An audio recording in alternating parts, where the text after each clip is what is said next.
Hey guys, my name is Sam and I'm a film enthusiast. I'm an avid film collector with a particular focus on boutique Blu-ray labels such as the Criterion Collection, Arrow Video, Arrow Academy, Eureka Masters of Cinema, things like that. And I've created this channel as a means to share my collection with people and to just discuss film with anyone and everyone. So this venture into starting to make my own videos has been inspired by a few YouTubers, namely Elliot Cohen and Daisuke Beppu. So just a big shout out to those content creators, and if you've not seen their videos before, I highly recommend checking them out. As you can tell by the title of the video, I'm going to give my rundown of 5 Arrow video recommendations. So in no particular order, my first recommendation is the 1981 American political neo-noir film written and directed by Brian De Palma, and it is Blowout. Now, Blowout stars John Travolta in what might be his greatest role as Jack Terry. Now, Jack Terry is a sound technician that works on B-movie productions, and when he's out one evening in the woods recording some audio, he captures the assassination of a presidential candidate, and from this Jack is gripped by a desire to uncover the truth of what's happened. The premise of the film is largely based on Michelangelo Antonioni's 1966 film Blow Up. That film focused on photography as a means to investigate a crime, as Blowout is audio. Like a lot of other Brian De Palma films, there's a lot of stylistic and narrative choices in Blowout that owe a great debt to Alfred Hitchcock, but there are also a lot of giallo influences, which makes for really interesting mixtures of genres and tones in the film. The film is beautifully shot by Vilmos Zsigmond, and a lot of the shots are taken at night, which adds to the paranoia the story builds. And the film is very much an ode to filmmaking itself, which is one of my favourite things in film, is a film about films, if that makes sense. So films like 8½, and Boogie Nights, and all that jazz, and even the documentary Man with a Movie Camera are some of my favourite films because they're films about filmmaking. So yeah, I highly recommend Blowout. So my next recommendation is the 1983 Canadian science fiction body horror film written and directed by David Cronenberg, and that is Videodrome. Now, Videodrome stars James Woods as Max Wren, who is a sort of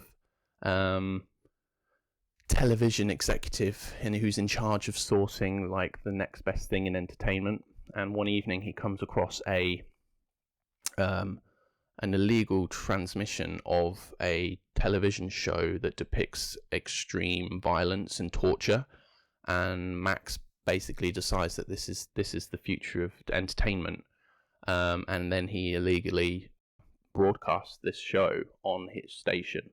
By making this decision, Max basically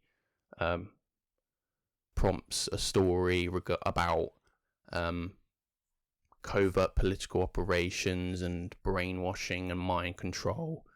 The film has a series of quite graphic body horror scenes that still look great today, and the practical effects were done by the great Richard Baker, who's probably best known for his work on An American Werewolf in London. But he also did some work on the original Star Wars film and the Exorcist. Videodrome was very much ahead of its time in predicting current relationships between technology and sex and violence. I would recommend Videodrome if you enjoy dark storytelling, but also has some real life social commentary. My next recommendation is the 1972 Italian giallo film directed by Lucio Fulci, Don't Torture a Duckling. Spoiler alert, Don't worry, there are no torturing of any ducklings in this film. The plot concerns a detective who's been tasked with investigating a series of child murders in a rural Italian village. The film has many themes, including repressed sexuality, sin. Also covers small town politics in an age in which bigger cities and the modernism of those cities begin to impose on rural ways of life. Duckling showcases some beautiful cinematography, covering the rolling hills and beautiful countryside of rural Italy, which makes all the crimes that are committed on screen even more unsettling. So we need to make a special mention about the special features on this particular Arrow release. There is a fantastic interview with a chap called Troy Howarth, who wrote a book about giallo films, and this feature taught me a lot about the culture surrounding giallo films in Italy in the late 60s and 70s, and it informed me a lot about how films were viewed and consumed at the time, and how we appreciate them today. So that's one reason for picking up these Arrow titles, is that they have lots of great supplement materials. My next recommendation is a 1970s satirical musical melodrama thing directed by Russ Meyer, and that is Beyond the Valley of the Dolls. The film follows a story of an all-girl rock band traveling to Los Angeles to claim a stake in the lead singer's great aunt's or a family member's fortune that they've left behind. Whilst the band is in LA, they are discovered by a rock music producer, and from here insanity ensues, basically. The film defies pigeonholing into any one genre. It is very much a satire of Hollywood, the music industry, and hippie culture, to name but a few of the themes that it covers. I think one of the standout elements of the film is the editing. So I believe that editing should either go unnoticed or be flashy to a point that enhances the telling of the story or the tone of the film. And Beyond the Valley of the Dolls very much falls into the latter category here. There are some fun musical sequences in this film, including a performance by the real-life band Strawberry Alarm Clock, which was a treat. Beyond the Valley of the Dolls is co-written by the late great film critic Roger Ebert as a parody of the 1967 film Valley of the Dolls, which I've yet to see.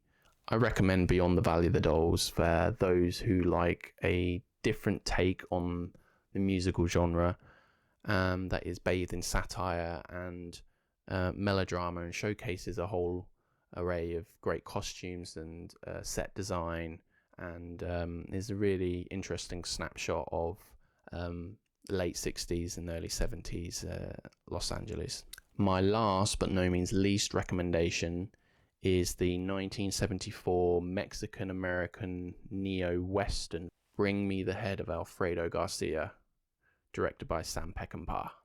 The film stars Warren Oates in an iconic role playing Benny, who is on the hunt to collect a bounty on a man called Alfredo Garcia. Along for the ride is his girlfriend, Elita, played by Isela Verger. I think I said that right. Probably not. Who has a history with Alfredo Garcia. Peckinpah had a history of making jarringly violent films, such as Straw Dogs and The Wild Bunch. Although violence is quite prevalent in the film, particularly towards women, the film is very much a deconstruction of masculinity and male performance. Widely panned and misunderstood upon its release, the film has gone on to garner acclaim in the years since its release, and I for one think it's a masterpiece. An interesting aside, the film is greatly admired by the legendary cinematographer Roger Deakins, and he used this film as a reference point for when he was working on the Coen brothers film No Country for Old Men. So if that's a film you really enjoy, then I highly recommend watching Bring Me the Head of Alfredo Garcia, as this is where Mr. Deakins drew a lot of his inspiration from. So that was my first ever video recommending 5 Arrow video releases, and yeah, I probably could have recommended 50 but I just did 5 for now. So I'll probably do another one of these for Arrow video, as well as some other boutique labels that I collect. Thanks for watching, and if you liked this video, then please consider giving it a like and maybe leave a comment below. And yeah, I'll be back with another video talking all things Blu-ray and film. So until next time.